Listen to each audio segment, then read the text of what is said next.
ప్రభు పేరిట వందనాలండి. మరి ఆదివారం రోజున మనమందరం కూడా మరి ప్రభువుని మరి ధ్యానించుకుందాం. వాక్యం ధ్యానించుకొని మరి ప్రభు చేసిన కార్యాల్ని మనము తలంచుకుందామండి. మరి ఈ ఆదివారం రోజున కూడొచ్చిన ప్రతి బిడ్డకి వందనాలు. ఆన్‌లైన్‌లో చూస్తున్న ప్రతి బిడ్డకి వందనాలు. మరి చిన్న ప్రార్థన చేసుకొని, పాట పాడుకొని వాక్యధ్యానం చేసుకుందాం. మనం ఈరోజు మత్తయి సువార్త 26వ అధ్యాయం చూసుకుందామండి.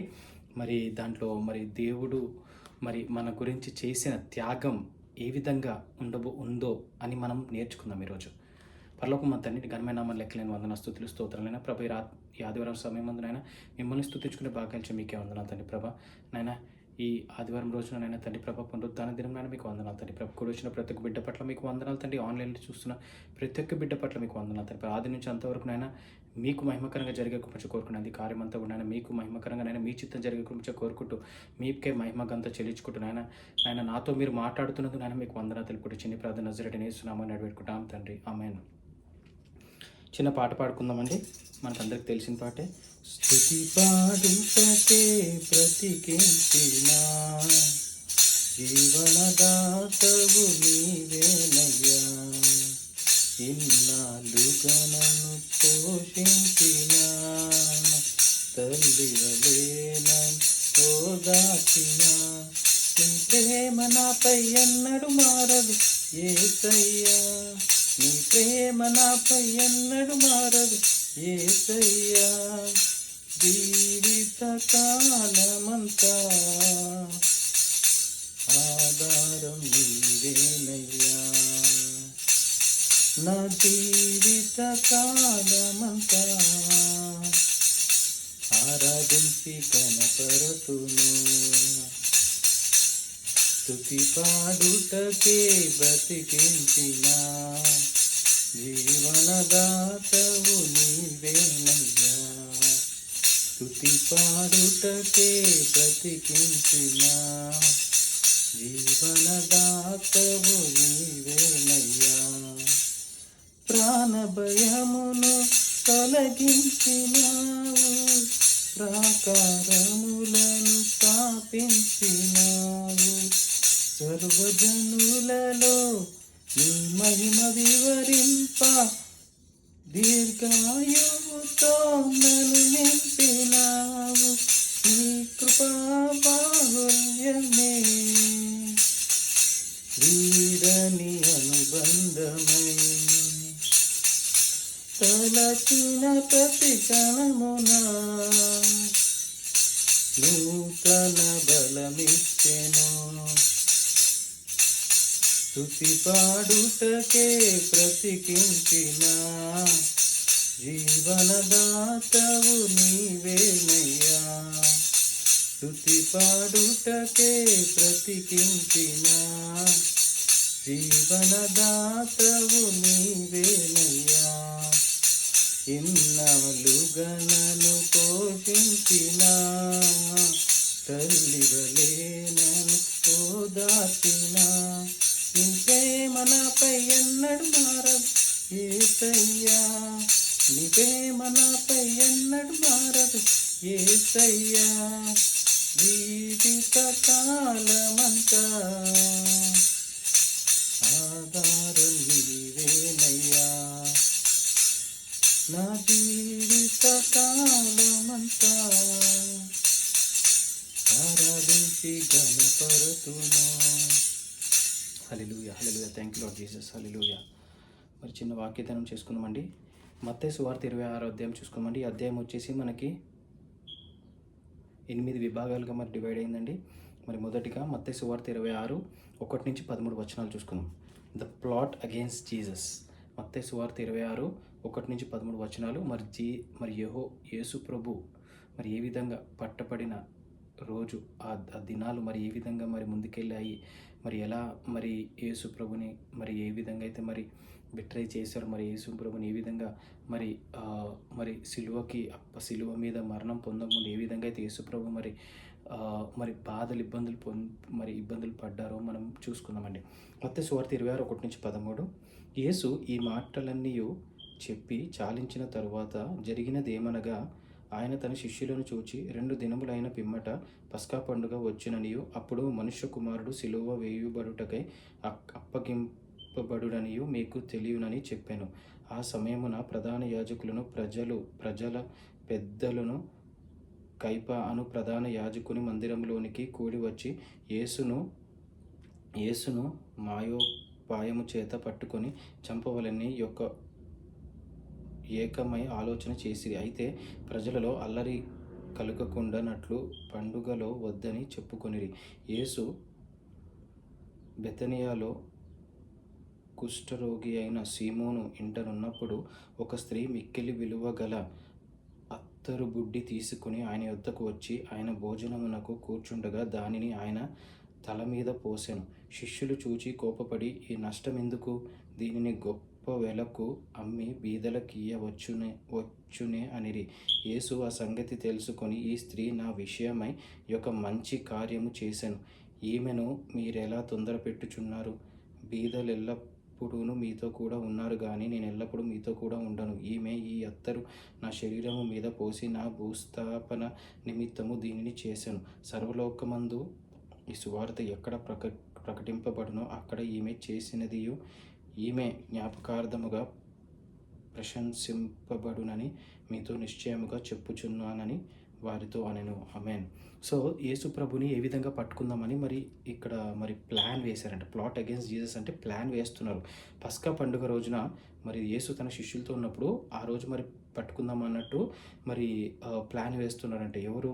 మనుష్య కుమారుడు పస్కా పండుగ రోజు సిలువ వేయబడుతున్న 2 రోజుల తర్వాత శిష్యులతో మాట్లాడుతుండగా ప్రధాన యాజకులు మందిరంలోని కూడి వచ్చి అప్పుడు యేసును మాయ చేసి ఎలాగోలాగా పట్టుకుందాము అన్నట్టు ట్రై చేస్తే, కానీ వాళ్ళు ఏమనుకున్నారంటే వద్దు, ఈ పండుగ టైంలో అలజడులు అవుతాయి, ఈ టైంలో వద్దు, వేరే టైంలో చూద్దామని అనుకున్నారు. ఆ తర్వాత యేసు బెతనియా అంటే కుష్ఠరోగి వచ్చిన ఒక సీమోను ఇంట ఉన్నప్పుడు ఒక స్త్రీ అంటే ఒక కుష్ఠరోగి వచ్చిన ఒక ఇంటికి వెళ్తాడు ఆయనని స్వస్థపరచడానికి. సీమోన్ అని ఇంట్లో అక్కడికి వెళ్తే ఒక స్త్రీ మిక్కిలి విలువ గల ఒక అత్తరుబుడ్డిని తీసుకొచ్చి, అత్తరుబుడ్డి అంటే ఫ్రాగ్రెన్స్ పర్ఫ్యూమ్ తీసుకొచ్చి ఆయన తల మీద నుంచి ఇలా పోసి ఇట్లా కైండ్ ఆఫ్ అభిషేకం అనం కానీ కైండ్ ఆఫ్ అత్తరుబుడ్డిని పోసిందంట. అంటే ఆయన్ని ఇక్కడ రాశారు, చూద్దాం ఒక్క నిమిషం అంటే ఆ స్త్రీ మిక్కిలి విలువ అత్తబుడ్డి తీసుకొచ్చి ఆయన ఎద్దకు వచ్చి ఆయన భోజనమునకు కూర్చుండగా దానిని ఆయన తల మీద పోసాను. శిష్యులు చూచి కోపపడి, అంటే తల మీద పోసినప్పుడు శిష్యులు చూసి కోపపడి, నష్టం ఎందుకు? ఇది చాలా గొప్ప కాస్ట్లీ పర్ఫ్యూమ్ కూడా, ఇది అమ్మేసి బీదలకు డబ్బులు ఇవ్వచ్చు కదంటే యేసుప్రభు ఏమంటారంటే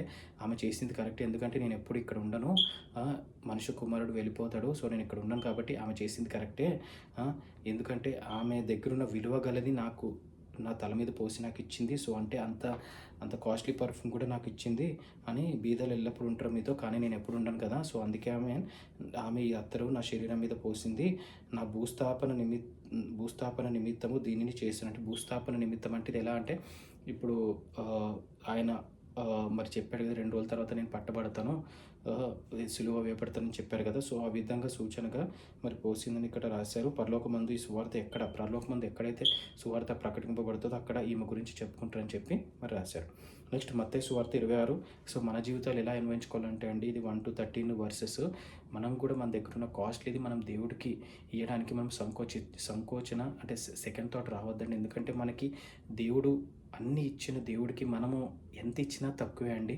మన సంపాదన అవ్వచ్చు, మన టైం అవ్వచ్చు, టాలెంట్ అవ్వచ్చు, టాలెంట్ టైం ఏది ఇచ్చినా కానీ మనం దేవుడికి, ఎందుకంటే ఆయన గొప్ప దేవుడు అండి, ఆయన అంతే, ఆయన గ్రేట్. సో ఆయనకి వెల చెల్లించలేమండి. సో మనం ఏది ఇచ్చినా మనం స్ఫూర్తిగా ఆయన యాక్సెప్ట్ చేస్తాడని మనం నమ్మాలి. మత్తయి సువార్త 26:14-16. Judas agrees to betray Jesus. So ఈ 4 వచనాలు 14, 15, 16 యూదా జీసస్ని బిట్రే చేయడానికి అగ్రీ చేయడం. చూద్దాం 14 నుంచి. అప్పుడు 12 మందిలో నొకడు ఇస్కరియోతు యూదా ప్రధాన యాజకుల యొద్దకు వెళ్ళి, నేను ఆయనను మీకు అప్పగించిన ఎడల నాకేమి ఇత్తురని వారిని అడిగాను. అందుకు వారు 30 వెండి నాణములు తూచి వానికి ఇచ్చిరి. వాడప్పటి నుండి ఆయనను అప్పగించుటకు తగిన సమయము కనిపెట్టుచుండెను. సో అప్పుడు ఇస్కరియోతు యూదా 12 మంది శిష్యులు ఇస్కరియోతు యూదా ప్రధాన యాజకుల దగ్గరికి వెళ్ళి, నేను ఆయనను అప్పగించడానికి నేను సిద్ధపడి ఉన్నాను, ఆయన అప్పగిస్తే నాకు ఎంత డబ్బులు ఇస్తారంటే 30 వెండి నాణములు ఇస్తారనగానే, సో ఆయన అప్పుడు ఏమన్నాడంటే అప్పగించుటకు సమయం కనిపెట్టుచుండాను. సో అప్పగించడానికి సమయం చూస్తున్నాడంట. సో ఇస్కరియోతు యూదా. నెక్స్ట్ మత్తయి సువార్త 26:17-30 ద లాస్ట్ సప్పర్ 17-30. పులియని రొట్టెల పండుగలో మొదటి దినమందు పులియని రొట్టెల పండుగలో 17వ వచనం చూస్తున్నానండి. పులియని రొట్టెల పండుగలో మొదటి దినమందు శిష్యులు యేసునొద్దకు వచ్చి, పస్కాను భుజించుటకు మేము నీ కొరకు ఎక్కడ సిద్ధపరచగోరుచున్నావని అడిగిరి. అందుకైన, మీరు పట్టణమందు ఫలాని మనుష్యుని యొద్దకు వెళ్ళి, నా కాలము సమీపమై ఉన్నది, నా శిష్యులతో కూడా నీ ఇంట పస్కాను ఆచరించెదనని బోధకుడు చెప్పుచున్నాడని అతనితో చెప్పుడనెను. యేసు తమకాజ్ఞాపించిన ప్రకారము శిష్యులు చేసి పస్కాను సిద్ధపరచిరి. సాయంకాలం అయినప్పుడు ఆయన 12 మంది శిష్యులతో కూడా భోజనమునకు కూర్చుండెను. వారు భోజనము చేయుచుండగా ఆయన, మీలో ఒకడు నన్ను అప్పగించునని మీతో నిశ్చయంగా చెప్పుచున్నానని. అందుకు వారు బహు దుఃఖపడి, ప్రతి వాడును, ప్రభువా నేనా అని ఆయనను అడుగగా, ఆయన, నాతో కూడా పాత్రలో చెయ్యి ముంచిన వాడెవడో వాడే నన్ను అప్పగించువాడు. మనుష్య కుమారుని గూర్చి వ్రాయబడిన ప్రకారము ఆయన పోవుచున్నాడు. కానీ ఎవని చేత మనుష్య కుమారుడు అప్పగింపబడుచున్నాడో ఆ మనుష్యునికి శ్రమ. ఆ మనుష్యుడు పుట్టి ఉండని ఎడల వానికి మేలని చెప్పెను. ఆయన అప్పగించిన యూదా, బోధకుడా నేనా అని అడుగగా ఆయన, నీవన్నట్టే అనెను. వారు భోజనము చేయుచుండగా యేసు ఒక రొట్టె పట్టుకొని దానిని ఆశీర్వదించి విరిచి తన శిష్యులకిచ్చి, మీరు తీసుకొని తినుడి, ఇది నా శరీరం అని చెప్పాను. మరియు ఆయన గిన్నె పట్టుకొని కృతజ్ఞాస్తుతులు చెల్లించి వారికిచ్చి, దీనిలోనిది మీరందరూ త్రాగుడి, ఇది నా రక్తము, అనగా పాప క్షమాపణ నిమిత్తము అనేకులు కొరకు చిందింపబడుచున్న నిబంధన రక్తము. నా తండ్రి రాజ్యములో మీతో కూడా నేను ఈ ద్రాక్షారసము క్రొత్తదిగా త్రాగు దినము వరకు ఇకను దాన్ని త్రాగనని మీతో చెప్పుచున్నాను నేను. అంతటా వారు కీర్తన పాడి ఒలీవల కొండకు వెళ్ళిరి. ఆమెన్. సో ఇక్కడ మనం చూసుకున్నట్లయితే కీర్తన పడి ఒలివ కొండలకు వెళ్ళారంట. సో లాస్ట్ సపర్ అంటే ప్రభు ఏం చెప్తారంటే, ఇక్కడ పులియని రొట్టెల పండుగ మొదటి దినమందు 17వ వచనం చూసుకున్నట్లయితే శిష్యులు ఆయన యుద్ధకు వచ్చి, ప్రభా మరి పస్కా పండుగ భుజించుటకు ఎక్కడ సిద్ధపరచాలంటే, మీరు ఇలా ఒక మనుషుని దగ్గరికి వెళ్ళి నా కాలము సమీపించుచున్నది, సో మీ శిష్యులు మీ ఇంట పస్కా పండుగ ఆచరించి బోధకుడు వచ్చుచున్నాడని చెప్పుచున్నాడని అతనితో చెప్పుడు. సో యేసు తమకు ఆజ్ఞాపించిన ప్రకారం శిష్యులు వెళ్ళి సో పస్కా సిద్ధపరిచారు. సాయంకాలం అయినప్పుడు ఆయన 12 మంది శిష్యులు కూర్చొని, నన్ను అప్పగించిన వాళ్ళు కూడా నాతో బలలో పాల్గొంటారు అని చెప్పగానే అందరు నేనా ప్రభు అంటే, తర్వాత యూదా కూడా అని అడిగాను. నేనా అని అడగగానే నువ్వు అన్నట్టే జరుగును అన్నట్టు. సో ఓకే, నువ్వు ఎలా చెప్తా అలా అన్నట్టు. వారు భోజనం చేయుచుండగా ఒక రొట్టె తీసుకుని ప్రభు కృతజ్ఞతాస్తుతులు చెల్లించి, ఇది నా శరీరము అని చెప్పి చాలించి, దీనిలోది మీరందరూ త్రాగుడు అని చెప్పి మరి ఇది నా రక్తం అన్నట్టు ఆయన, అనగా పాప క్షమాపణ గురించి నిమిత్తం అనేకుల కొరకు చిందింపబడిన నిబంధన రక్తం అని. మరి ఇట్స్ లైక్ మనము కమ్యూనియన్ తీసుకుంటాం కదండి, ఆ విధంగా యేసు కమ్యూనియన్ ఇచ్చి తర్వాత అంతటా వారు కీర్తన పాడి ఒలివ కొండకు వెళ్ళిరి. సో కమ్యూనియన్ తీసుకున్న తర్వాత కీర్తనలు పాడుకుని ఒలివ కొండకు వెళ్ళారంట. సో ఇక్కడ మనం ఏం తెలుసుకోవచ్చు అంటే, మనం కూడా దేవుడు బల్లలో పాల్గొంటున్నామండి. ఎవ్రీ సండే అంటే మోస్ట్లీ ఎవ్రీ సండే పాల్గొంటారు. చాలామంది ఫస్ట్ సండే ఒకటే పాల్గొంటారు. మనం పాల్గొన్నప్పుడు మనం కూడా కృతజ్ఞతాస్తుతులు చెల్లించాలి దేవుణ్ణి మనము ఏ విధంగా అయితే యూదా ప్రవర్తించిన ప్రవర్తన మనకు ఉండదని, మనకు అలాంటిది ఉంటే మార్చుకుందామండి. సో దట్ దేవుడికి మహిమ కలగాలి. మనం ఈ కమ్యూనియన్లో పాల్గొని ఆయన మనకి ఇచ్చిన నిబంధన రక్తం అండి. ఆ నిబంధన రక్తం వల్ల మనకి పాప క్షమాపణ అండి. ఎందుకంటే మనము ఎన్నో పాపాలు చేస్తామండి. మనం ఏ పాపాలను మనం చెప్పలేమండి. కానీ పాప క్షమాపణ జరగాలంటే అది యేసు రక్తం ద్వారానే జరుగుతుందండి. ఇంకా ఎవరి ద్వారా ఏ రూట్లో వెళ్ళినా మనకి పాప క్షమాపణ దొరకదు. సో మన కమ్యూనియన్ తీసుకున్నప్పుడు మనం మనస్ఫూర్తిగా మనము పాప క్షమాపణ కోరుకుని కమ్యూనియన్ తీసుకోవాలండి. దాంతోపాటు అయిపోయిన తర్వాత ఇంకా కీర్తనలు పాడుకున్నారు. చాలామంది కూడా కమ్యూనియన్ తీసుకున్న పాటలు కూడా పాడుకుంటారండి. సో ఆ విధంగా కమ్యూనియన్ తీసుకుని ముందుకు వెళ్ళారు, పాటలు పాడుకుంటారని చెప్పారు ఇక్కడ. నెక్స్ట్ మత్తయి సువార్త 26:31-35. Jesus predicts Peter's denial 31-35. అప్పుడు యేసు వారిని చూచి, రాత్రి మీరందరూ నా విషయమై అభ్యంతర పడెదరు. ఏలనగా గొర్రెల కాపరులు కొట్టుదును, మందలలోని గొర్రెలు చెదిరిపోవును అని వ్రాయబడి ఉన్నది కదా.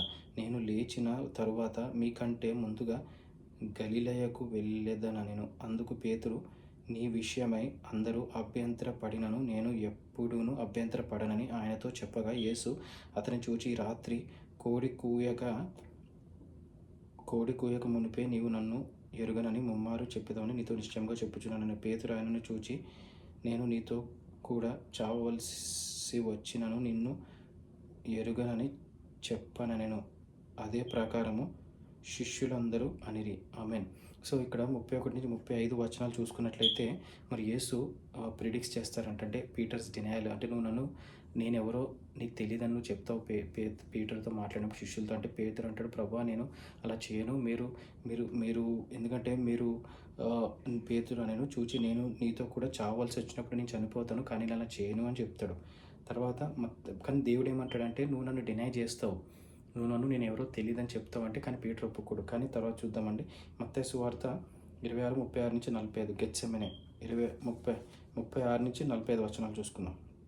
అంతటా యేసు వారితో కూడా గెత్సెమనే అనబడిన చోటికి వచ్చి, నేను అక్కడికి వెళ్ళి ప్రార్థన చేసి వచ్చే వరకు మీరు ఇక్కడ కూర్చుండని శిష్యులతో చెప్పి పేతురును జెబెదయి 2 కుమారులను వెంటబెట్టుకుని పోయి దుఃఖపడుటకు చింతాక్రాంతుడగుటకును మొదలుపెట్టెను. అప్పుడు యేసు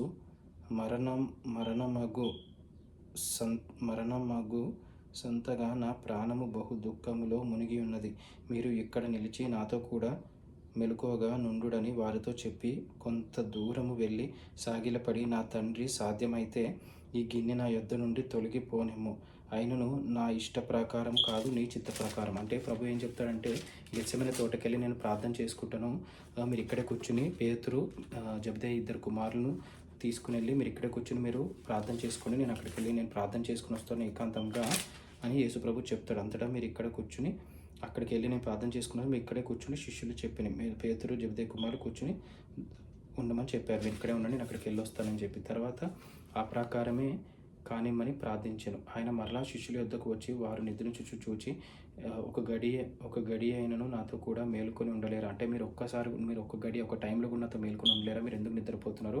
మీరు శోధనలు ప్రవేశించడం మెలకువగా ఉండి ప్రార్థన చేయుడి, ఆత్మ సిద్ధమే కానీ శరీరము బలహీనమని పేతురుతో చెప్పి మరలా 2వ మారు వెళ్ళి, నా తండ్రి నేను దీనిని త్రాగితేనే కానీ ఇది నా యొద్ద నుండి తొలగిపోవట సాధ్యము కాని ఎడల నీ చిత్తమే సిద్ధించుగాక అని ప్రార్థించి తిరిగి వచ్చి వారు మరలా నిద్రించుట చూచెను.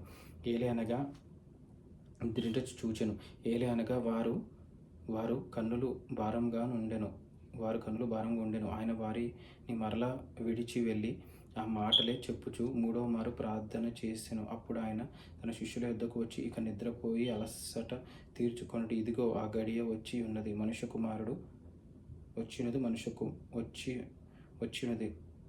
కుమారుడు పాపుల చేతికి అప్పగింపబడుచున్నాడు. ఆమేన్. సో ప్రభు ఇంకా గెత్సెమనే తోటలోకి ప్రార్థన చేసుకోవడానికి వెళ్తారు. ఎందుకంటే ప్రభు అప్పగించబడే ముందు రోజు గెత్సెమనే తోటలో ప్రార్థన చేశారు, శిష్యుని కూడా తీసుకెళ్తారు. పేతురు జెబెదయి కుమారుల్ని మీరు ఇక్కడే కూర్చోండి అంటే జీసస్ ప్రార్థన చేసుకుని వచ్చిన తర్వాత చూస్తే నిద్రపోతారు. మీరు నిద్రపోకండి, మెలకువగా ఉండి ప్రార్థన చేయండి. మళ్ళీ సెకండ్ టైం ప్రార్థన చేసుకుని వస్తే మళ్ళీ నిద్రపోతారు. మళ్ళీ థర్డ్ టైం ప్రార్థన చేసుకుని వచ్చేటప్పటికి వాళ్ళ కన్నులు భారంగా ఉంటాయంట. ఇక్కడ చూస్తే వారు మరలా నిద్రించుచుండెను. నీ చిత్తమే ఆయన వారిని మరలా విడిచి వెళ్ళి ఆ మాటలు చెప్పుచుండగా 3వ మారు ప్రార్థన చేశాను. సో 3వ మారు ప్రార్థన చేసేటప్పుడు మళ్ళీ వాళ్ళ కళ్ళు భారంగా ఉండి అలసిపోయి ఉన్నారంటే, సో నిద్రపోకండి. సో మనం ఇక్కడ ఏం నేర్చుకోవచ్చు అంటే అండి, మనము దేవునికి ఇచ్చే సమయం దేవునికి ఇవ్వాలండి. దానివల్ల దేవునికి మహిమ కలుగుతుంది. అదేవిధంగా దేవుడు మన ప్రార్థన ఆలకించే దేవుడు అండి. సో ఆ సమయం మనం దేవుడికి ఇచ్చామనుకుంటే దేవుడు కూడా హ్యాపీ ఫీల్ అవుతాడు. అంటే దీనివల్ల ఏమవుతుందంటే ఈ టైంలో మనం దేవునికి ఇవ్వకుండా మనం నిద్రపోయి ఇంకా అదర్ యాక్టివిటీస్ చేసుకుంటే మనమే కొంచెం శాంతి సమాధానం కోల్పోతామండి. సో ఇక్కడ అదే చెప్పారు. సో మీరు మెలకువగా ప్రార్థన చేసుకోండి. ఎందుకంటే ఆత్మ చేయాలని ఉంది, కానీ శరీరం బలహీనమైపోయింది. సో అదేవిధంగా మనం ఆత్మ శరీరం రెండు స్ట్రాంగ్గా ఉండి చేయాలి అన్నప్పుడు చేయాలి. ఒక్కొక్కసారి అవునండి, నేను కూడా ఇట్లా పడుకున్నప్పుడు చేయాలని ఆలోచన వస్తుంది, కానీ బాడీ అలసిపోవడం వల్ల లెగిసి ప్రార్థన చేయలేను. కానీ నేను చూశానంటే చాలాసార్లు అలా ప్రార్థన చేయడం అంటే ఎన్నోసార్లు దేవుడు కార్యాలు మరి అద్భుత కార్యాలు చేశాడండి. సో మనం ఆ విధంగా ప్రార్థించుకుందామండి, టైం దేవుడు కేటాయించుకుని. మత్తయి సువార్త 26:47-56 జీసస్ అరెస్టెడ్. 47-56 లేండి వెళుతుము, ఇదిగో నన్ను అప్పగించువాడు సమీపించి ఉన్నాడని వారితో చెప్పాను. ఆమేన్. ఆయన ఇంకను మాట్లాడుచుండగా 12 మందిలో ఒకడు యూదా వచ్చి వానితో కూడా బహుజన సమూహము కత్తులు గుదియలు పట్టుకొని ప్రధాన యాజకుల యొద్ద నుండి ప్రజల పెద్దల యొద్ద నుండి వచ్చెను. ఆయనను అప్పగించువాడు నేనెవరని నేనెవరిని ముద్దు పెట్టుకొందునో ఆయనే యేసు.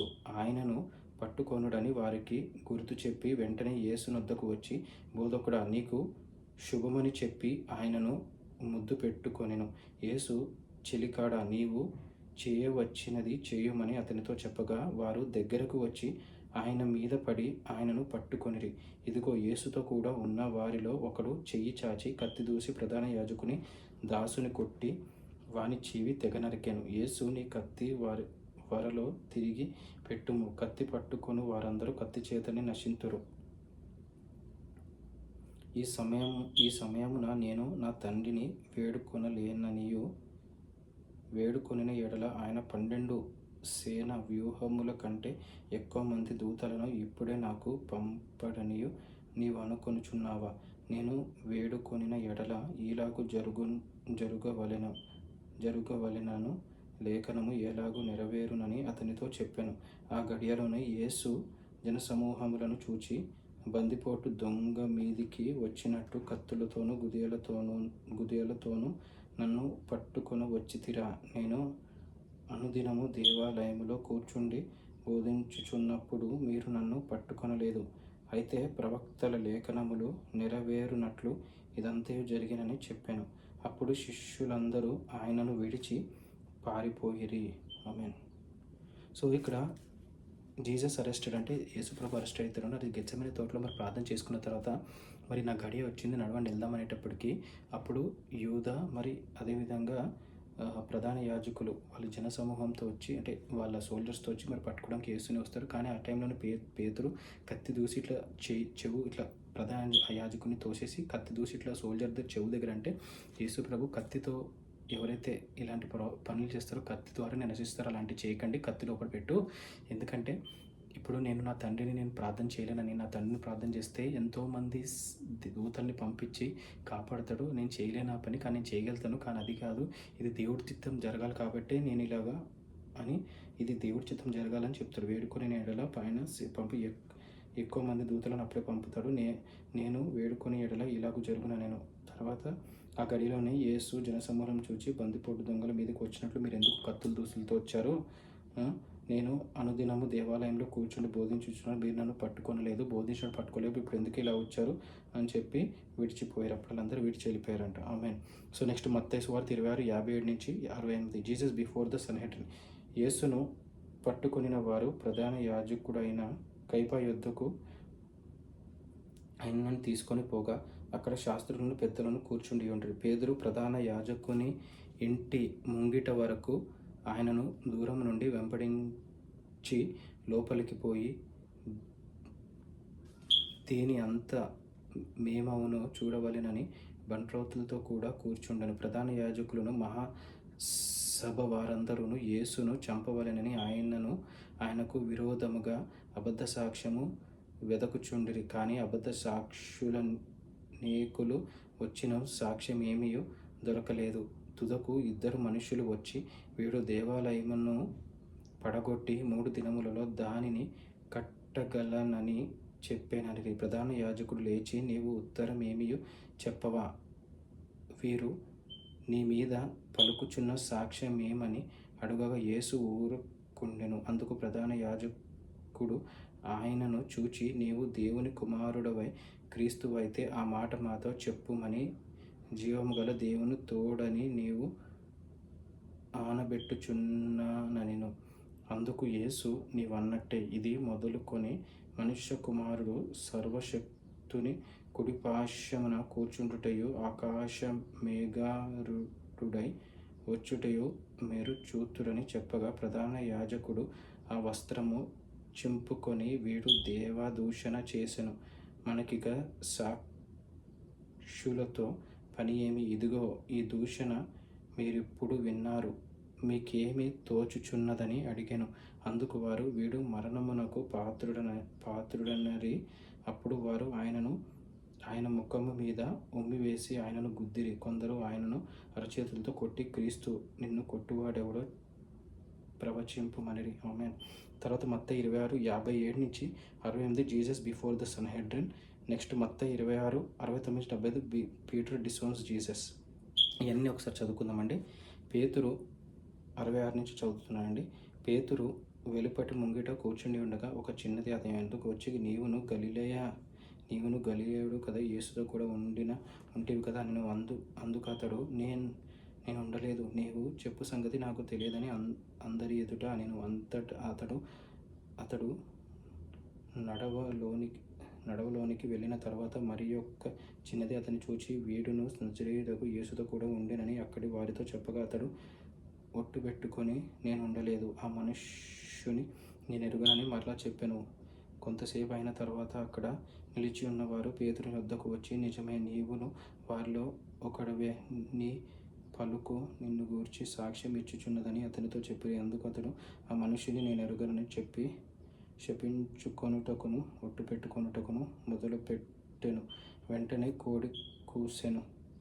కనుక కోడి కూయక మునుపు నీవు నన్నెరుగనని ముమ్మారు చెప్పెదవని యేసు తనతో అనిన మాట పేతురు జ్ఞాపకము చేసుకొని వెలుపలికి పోయి సంతాపపడి ఏడ్చెను. సో తర్వాత పేతురు జీసస్ అరెస్ట్ చేస్తారండి. అరెస్ట్ చేసిన తర్వాత సన్హెద్రిన్ ముందర యేసుని పెడతారు. ఆ తర్వాత పేతురు మరి అప్పగింపబడిన తర్వాత పేతురు మరి చూస్తాడు ఎక్కడ యేసు ప్రభు ఏం చేస్తున్నాడని. సో 3 సార్లు ఆ టైంలో పేతురు నాకు తెలియదు, నేను ఆయనతో లేడంటున్నప్పుడు కోడి కూస్తా. తర్వాత పేతురు ఒక రూమ్లోకి వెళ్ళి బాధపడతాడు, అయ్యో నేను ఎందుకు ఇలా చేసినావు, యేసు ప్రభు చెప్పింది నిజమే కదండి. సో వాక్యం నిజమండి, వాక్యం ఎప్పుడు దేవుడు మాట ఎప్పుడు నిజమే అండి. ఆయన గొప్ప దేవుడు అండి. ఆయనని మనం ఆరాధిస్తున్నామంటే మరి మనకు ధన్యత. మరి మత్తయి సువార్త 26వ అధ్యాయం మనం ఈ వారమంతా చూసుకొని ముందుకెళ్దామండి. పరలోకం మా తండ్రి, చిన్న ప్రార్థన చేసుకుని ముగించుకుని. పరలోకం మా తండ్రి, ఘనమైన లెక్కలను అందరూ స్తుతులు స్తోత్రాలను ప్రభా, నేను ఆదివారం రోజు నేను మత్తయి సువార్త 26వ అధ్యాయం చదువుతుండగా నాయన తండ్రి ప్రభా, మీ గురించి నేను తెలుసుకున్నాం తండ్రి. నాయన ఏ విధంగా అయితే నాయన మేము శాంతి సమాధానం కలిగి జీవించలో thank you so much Lord. మీకే వందనో తెలుపుకుంటూ నేను ఈ వారమంతట్లో ఈ అధ్యాయాన్ని ధ్యానించుకుని ముందుకెళ్ళి కృప కొరకు ఏమైనా తెలిస్తే క్షమించమని మీకే మహిమ గత చెల్లించుకుంటూ చిన్న ప్రార్థన నజరేయుడైన యేసు నామమున అడిగి పెట్టుకున్నాం తండ్రి. ఆమేన్. అందరికీ shalom. Have a great day. Thank you.